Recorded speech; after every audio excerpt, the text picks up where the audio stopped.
Y para hablar de todo eso hemos invitado a Mariana Ferreira, ella es bióloga. ¿Cómo estás, Mariana? Muy buenos días. Feliz Día de la Patria. Gracias igualmente y gracias por la invitación. Feliz Día de la Patria para todos. Y estuviste en el Hablemos de lo que viene, ambiente, con una gran ponencia sobre esto, sobre la diversidad de los alimentos. ¿De qué se trata? Bien, bueno, sobre todo pensar en que más en estos tiempos que corren, que estamos muchas veces muy acelerados, no prestamos mucha atención a lo que comemos, ¿no? Y estamos como que se ha ido cambiando cada vez más nuestra costumbre y nuestra cultura de la alimentación, y a veces comemos nuestras preparaciones culinarias sin pensar mucho en lo que estamos comiendo. Entonces, la idea de la charla de la semana pasada fue ponernos un poquito a pensar nuevamente en qué es lo que comemos, cómo impacta también eso que comemos en el ambiente, que muchas veces no llegamos a pensarlo, y que nuestra elección como consumidor también puede estar aportando a que se conserve esa diversidad que es tan importante para nuestra alimentación y también para nuestra salud. Hay muchos componentes de la biodiversidad que nos proveen de alimento, de los materiales importantes para hacer medicamentos, para también nuestra medicina natural, que los primeros pobladores o las comunidades locales hoy por hoy siguen abasteciéndose de esa biodiversidad para producir sus propios alimentos y su propia medicina, y también muchos de esos alimentos no son solamente consumidos con la finalidad nutricional, sino también con la finalidad de mejorar nuestra salud, cuidar nuestra salud.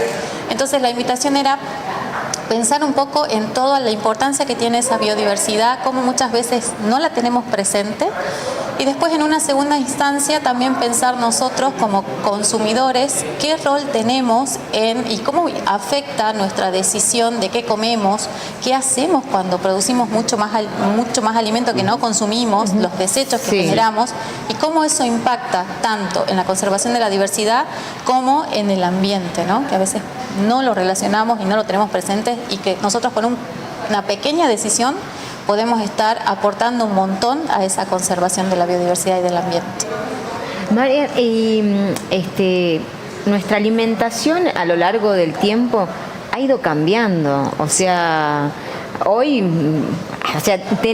creemos que tenemos diversidad, pero básicamente la base de los alimentos es prácticamente la misma. Capaz que antes teníamos muchas más opciones, más naturales, más orgánicas. Sí, desde los inicios de la agricultura se utilizaban muchas especies para alimentar a la población mundial.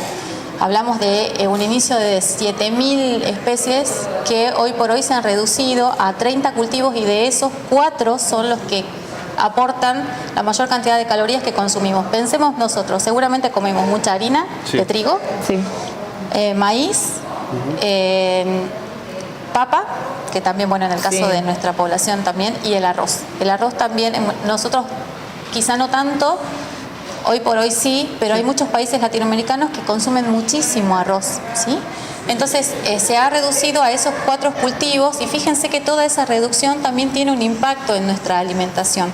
Para poder tener una alimentación nutritiva tenemos que complementar esos 4 cultivos con frutas, verduras, y también hay pequeños cambios que por ahí tienen mucho impacto. Por ejemplo, el caso del arroz o del maíz complementa mucho a las legumbres, que nosotros tenemos muy poco consumo de legumbres.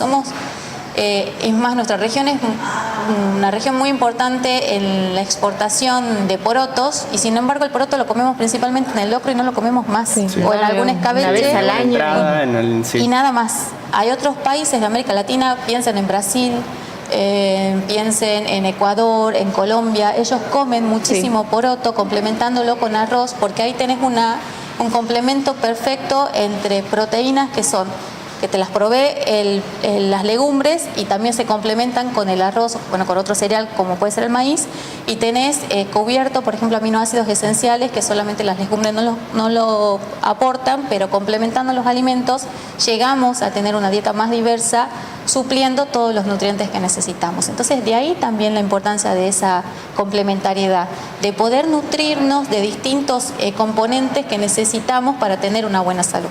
Una dieta diversificada es sinónimo de buena salud. Eso es lo que por ahí tenemos que volver a pensar, que muchas veces, por el apuro que tenemos, yo entiendo que muchas veces no tenemos mucho tiempo de cocinar, pero la importancia de suplirnos de distintas fuentes de alimentos para tener una mejor salud también. Y de hecho, a mí me pasa, o sea, hemos sido estudiambres, la mayoría que estamos acá, viviendo sola, teniendo que cocinarme. Arroz, fideo, salchicha, arroz, fideo, milanesa, arroz, fideo, lo que sea, con lo que sea, va como milanesa piña. con ensalada. Ultra procesado. Ultra procesado. Todo en lata, todo en bolsa. Choclo en lata. Sí. O sea, y a veces me pongo a pensar y digo, tipo, che, lo que hoy como me va a repercutir cuando tenga 50, 60 años y me haya dado cuenta de, ay, debería haber comido un poquito más de verdura o vitamina. Seguramente, sí. Hoy por hoy, bueno, hay que aprovechar. Los estudiantes, por ejemplo, tienen ahora la posibilidad, la Universidad de Salta hace una serie de ferias donde se convocan a productores que llevan verduras y están al alcance. Entonces, está bueno porque eso es, a veces es un día a la semana, no sé con cuántas, si es cada 15 días o una vez al mes, donde uno también puede ir suplirse de esas verduras que son producidas por agricultores cercanos a nosotros, o sea, vienen de cerquita, muchas veces tienen hasta producción agroecológica, con lo cual estamos consumiendo un alimento que es más sano, que también impacta mejor en nuestra salud. Y muchas veces también manejar mejor nuestros tiempos, ¿no? Quizá hervir, frizar, o también tener alguna hoja verde y sumarla a este arroz o a este fideo, alguna ensalada. Entonces, claro, no es lo mismo el choclito, lo compro, lo voy a hervir, lo voy a pelar, qué sé yo, y después no es lo mismo que uno delata y después la lata, lo que repercute también en el medio ambiente, también, o sea, va todo de la mano. Y a veces tienen conservantes, claro, conservantes que también no tienen cierta inocuidad para nuestra salud, mientras que si uno compra el choclo, que ya lo ve que viene, capaz que lo herviste, dura varios días, podés usarlos en distintas comidas, entonces son pequeñas organizaciones, por eso decía, por ahí decisiones que nosotros podemos implementar que no nos suma mucho más allá del tiempo, pero organizarnos mejor, pensando por un lado en nuestra salud y también tienen impacto en la parte económica, porque si uno organiza mejor la compra y planifica, seguramente eso va a llevar que tengas un ahorro y que te resuelva por ahí la comida de toda la semana planificándolo de esa manera, ¿no? Entonces tiene como muchos aspectos positivos por distintos lugares donde lo mires. Y hablabas de esto, de frizar, ¿no? De frizar la comida. No sé, a mí yo lo que hago es buscar TikToks de qué comidas podés frizar, cuánto tiempo dura cada comida en el freezer, porque también es importante eso, o sea, una persona que salió al mundo y que su mamá la dejó ahí viviendo sola como adulta, muchas veces no sabe, por ejemplo, no sé, que las hojas, lo aprendí, las hojas está bueno lavarlas una por una, ponerle un papel de servilleta a cada una, secarlas bien y recién frizarlas, por ejemplo. Claro, sí, el alimento, bueno, hay muchas, ahora que estamos en tiempo de redes, hay muchas influencers o gente que comparte sus hábitos y ahí se puede aprender mucho también de cómo a veces es organizar la compra, ir, comprar, traer, lavar, que es, entiendo que a veces cansa, pero es una vez a la semana, lo traes, lo lavas, lo guardas todo limpito, separado y de ahí vas sacando y de manera organizada. Me parece que no es tanto, pero suma un montón. Y lo que no sabemos, hay fuentes de información que hoy están al alcance de nuestras manos gracias a las redes y hay muchas de estas personas que pueden aportar a ese conocimiento que no todos lo tenemos, o sea, no todos sabemos cómo cocinar con un microondas, por ejemplo, que hay gente que te hace muchísimas cosas con microondas y muchos no sabemos cómo utilizar el freezer. Pero puede ayudarnos, por ejemplo, no es lo ideal, pero te ayuda a organizarte mejor y también por ahí a guardar algunas comidas que en lugar de tirarlas, se pueden volver a aprovechar y no desperdiciar ese alimento, ¿no? Bueno, yo te consulto sobre los desperdicios, ¿no? Hablábamos recién sobre, por ejemplo, las sobras en general de estas comidas grandes que se hacen en fechas patrias y demás, y uno suele creer que quizás viene de restaurantes o de grandes cadenas y en realidad viene mucho de los hogares. Exacto. ¿Cuál es el impacto que tiene esto en el medio ambiente en general, ¿no? Bueno, según las estimaciones que se han realizado, el 60% de los desperdicios de alimentos provienen de los hogares. Claro. Y es un número alarmante y muchas veces nosotros no tomamos conciencia de eso. Entonces, quizá esto de la planificación, ¿cuánta gente va a venir a comer? A ver, ¿cuánto va a comer cada uno, por ejemplo? Entonces, tratar de preparar una cantidad acotada que se consuma durante ese evento y que no tengamos que frizar, ¿sí? Porque el tema es que después, si vos lo frizás, capaz que te lo olvidas ahí, no lo volvés a comer tampoco. Claro. Entonces, y a la larga termina siendo un desperdicio. Termina siendo un desperdicio. Entonces, la cuestión es esa, también pensar en cuánta gente va a venir a comer, las porciones que consumimos, porque a veces preparamos, bueno, a ver, ponemos a ojo, por ejemplo, voy a preparar arroz, pongo a ojo y después resulta que sobra un montón y no lo puedo guardar. Entonces, el arroz, por ejemplo, es un alimento que hay gente que dice que se puede guardar, hay gente que se dice que no, que dice que no. Entonces, bueno, también aprovechar la información que hay, pero información que sea confiable, claro, ¿no? De decir, bueno, a ver, realmente, porque, bueno, en algunos casos se dice que si vos lo guardas y lo volvés a calentar, después puede generar algún hongo que sea patógeno para la salud. Entonces, siempre, si vamos a guardar, después también tener en cuenta esto, ¿no? Decíamos lo del locro, que se fermenta, sí. Guardarlo, ni bien se enfría para que no se fermente a temperatura ambiente y obviamente siempre en un recipiente que no sea un recipiente de metal, tiene que ser un recipiente plástico apto para apto para freezer, si uno, en general son apto microondas y apto freezer, pero para frizar, fíjense también que hay recipientes que son especiales para frizar, ¿sí? Porque la composición que tiene el plástico también es importante para conservar los alimentos. Entonces hay distintas cosas que uno puede ir conociendo, que puede sumar también a cómo conservamos nuestros alimentos para guardarlos, pero para mí la base está también en seamos conscientes y no cocinemos de más, claro, más allá de lo que vamos a consumir. ¿Sí? Okay. Entonces. Y eso te iba a preguntar, María, ¿qué tenemos que hacer para ser más conscientes, para cuidar la alimentación? No sé, para hacerlo empezar en nuestra casa, el primer paso, digamos. Y bueno, el primer paso es conocer qué es lo que nos gusta comer y qué cantidad comen los integrantes de la familia. Sabemos que no todos comemos iguales. Tratar siempre de que si no nos gusta, incorporar otros alimentos, no cerrarnos siempre a lo mismo. Esto de siempre comer lo mismo no está bueno. Entonces tratar de ser un poco más abiertos y pensar que hay otros alimentos que también nos pueden llegar a gustar o que podemos prepararlos de otra manera para incorporar esos nutrientes que por ahí, si estamos siempre con lo mismo, lo acotamos un montón. Tenemos muchos paladares de niños acá en la redacción, te cuento. Y está bueno que escuchen chicos, acerca de esto, ¿no? La variedad y la importancia de variar. Sí, tratar de ser un poco más abiertos. Yo sé que a veces cuesta, sí, pero bueno, también cuando te vas haciendo más grande, es como que te vas teniendo más apertura, sí, ¿no? Ir probando distintas cosas y pensar que eso también va a ser bueno para tu salud. O sea, no podemos siempre estar comiendo lo mismo, no podemos estar comiendo la milanesa, claro, el arroz y no salimos de ahí porque uno cae también en la comodidad, ¿no? De sí, esas cosas, de lo rápido que es cocinarlo y demás, pero bueno. Bueno, pero el tema es que pensemos en eso. ¿Se acuerdan cuando iban a la escuela y le mostraban el circulito, sí, eso, lo importante de los nutrientes? Bueno, para que tengamos una dieta equilibrada tenemos que incorporar todos esos nutrientes. ¿Sentís que ahora no incorporamos tantos nutrientes? Acá me llega el mensaje de los paladares de niños, los mando al frente, no quiero, me mandan. Bueno, no quieren, entonces es una decisión que va a tener impacto en cada uno, o sea, nadie te va a venir a forzar y bueno, después en unos años empezarás a ver si es que tiene su impacto o no, ¿no? Okay. Entonces son en términos de mejorar nuestra salud y de pensarlo por ese lado también. Entonces, por eso yo decía, es una invitación, pero son todas decisiones que son muy personales. Pero también piénsenlo por ese aspecto. Capaz que lo que hoy invierten en cambiar su paladar e incorporar algunas cosas, que las legumbres son riquísimas. Sí, ustedes fíjense que, y muchas veces no es que no las comemos porque no nos gusta, sino porque pensamos que lleva mucho tiempo cocinarlas. También. Pero si uno se organiza, la noche anterior la pones en remojo, al día siguiente las cocinás y en una hora ya está listo. Entonces, inclusive podés hacer hasta hamburguesas, claro, un montón de cosas. También hay como una concepción en Argentina de que la alimentación es un pedazo de carne con algo, un pedazo de carne, sí, con un poco de ensalada, con un poco de arroz, y eso también te recorta mucho las opciones, ¿no?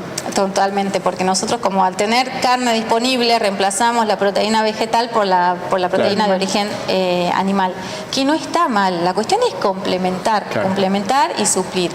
Y el día que no podemos, bueno, pensemos también que la carne por ahí a veces no podemos comprar carne todos los días, por entonces supuesto. que el día que no comemos carne quizás podemos reemplazarla por una legumbre, ¿sí? Obviamente con arroz, o hacerte una hamburguesa de lenteja, por ejemplo, con arroz, está buenísimo también. Y estás comiendo arroz, que lo que comes siempre, quizá con una ensaladita, si le sumás no sé, una lechuga, tomarte algo, el huevo, que ahora que se consume un montón, Sí. y aparte le cambia muchísimo el gusto a una ensalada, por ejemplo, con una hamburguesa de lenteja, que es riquísima. La hamburguesa de lenteja es muy, muy rica.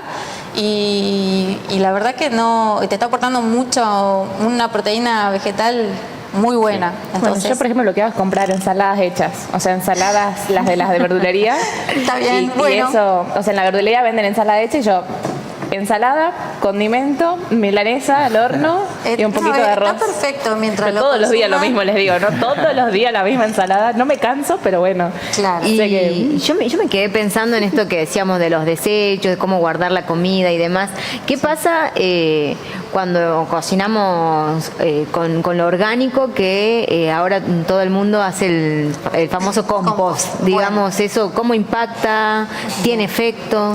Sí, bueno, eso también es importante, que muchas veces cuando nosotros, qué sé yo, se pone una banana fea en la heladera, lo primero que hacemos es la tiramos a la basura, ¿sí?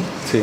Y a veces la tiramos y va mezclada con un montón de otras cosas que terminan en la basura, y quizá alguien, porque seamos realistas, hay gente que revisa la basura para tener alimentos, podría haber consumido esa banana que podía ser todavía consumida porque estaba apta para consumo, y sin embargo va rodeada de un montón de cosas que hacen que no esté Claro, tan sí, bueno que no comerlo. sea- total. Entonces también seamos por ahí conscientes en cómo separamos en nuestra casa, separar quizá también esto, ¿no? Si no la voy a compostar, si la voy a tirar a la basura, por lo menos separar esos alimentos que por ahí de alguna manera pueden aprovecharse, que no es lo ideal, pero que no vaya todo mezclado, porque sabemos que va a terminar en un basurero, Sí.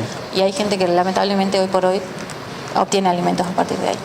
Pero en el caso de que tengamos la posibilidad de hacer un compost y el tiempo también, separar los residuos orgánicos, o sea, acostumbrarnos a, mientras cuando estamos haciendo la preparación de los alimentos, separamos todo lo que es orgánico, van a ver cómo reduce la cantidad de basura también que van a tirar. Es impresionante, pero mucha cantidad de la basura que nosotros descartamos es de residuos orgánicos, que son perfectamente compostables. Claro, porque por ahí pelamos una cebolla. No sé, cuando hacemos humita a la chala. Y tirás todo en la basura, y después tenés una basura gigante donde gran parte de eso Claro, es todo materia orgánica que se podía haber aprovechado y se Claro. podría haber reciclado. ¿sí? Otro tema es el aceite también, ¿no? Más, o sea, Bueno. es otro tema, contamina mucho más y es Sí. más problemático el tratamiento. Pero bueno, mucha gente también lo Lo- desecha o lo tira en Sí, la bacha. En la bacha. basura, en la bacha, Bueno, eso también es terrible, ¿no? Sí, bueno, ahí vamos al tema de las políticas públicas también, ¿no? Porque hasta hace un tiempo, yo no sé si sigue, y si sigue, fíjense lo importante que es, o el impacto que tiene la difusión también, ¿no? Y la importancia ahí de ustedes, por ejemplo, del rol de comunicadores, cómo hay cosas que a veces están buenas, funcionan y se están implementando, pero no llegan al conocimiento de toda la gente. Hace un tiempo donde se podía reservar, digamos, el aceite usado en recipientes, y después había lugares donde se podían llevar a disponerlos para que se haga su tratamiento adecuado. Yo hoy por hoy no sé si existen todavía esas políticas, si continúan, y fíjense la importancia de si eso existe y de la conciencia, cómo uno puede tener otro impacto también con ese residuo, ¿no? No descartarlo de manera que sea contaminante, sino en hacer una gestión de eso de manera de que no tenga tampoco un impacto tan malo. Entonces, son varios puntos, ¿sí? Son varios puntos donde cada uno tiene su rol y cada decisión impacta, que por ahí a mí eso es lo que me interesaba mucho en transmitir, que no pensemos que siempre todo depende del otro, que el otro es el Claro. que lo tiene que hacer o que el otro lo va a hacer, sino también pensar de todo esto, ¿qué puedo hacer yo como para disminuir el impacto en el ambiente o para contribuir a eso, ¿no? A un ambiente más sustentable o más sostenible? ¿Y qué Entonces, genera esto de tirar el aceite en la bacha? ¿Qué es lo que genera? se contaminan las napas de agua. Claro. Ok. Ese es el gran problema, porque todo, o sea, al no haber una gestión, va todo, el agua sí se recicla, pero si vos tenés un agua que viene contaminada con aceite, el sistema de reciclaje no está preparado para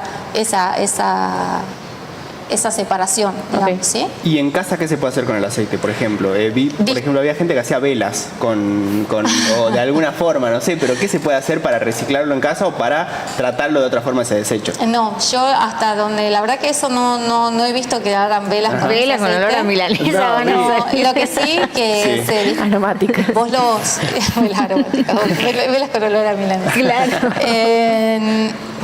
Ponerlos en bidones Ajá. y ahí reservarlo Claro. para después, Para después. desecharlo en el lugar que corresponda, Claro, digamos. perfecto. Eso sí, eso era lo que... Lo mismo pasa con las pilas.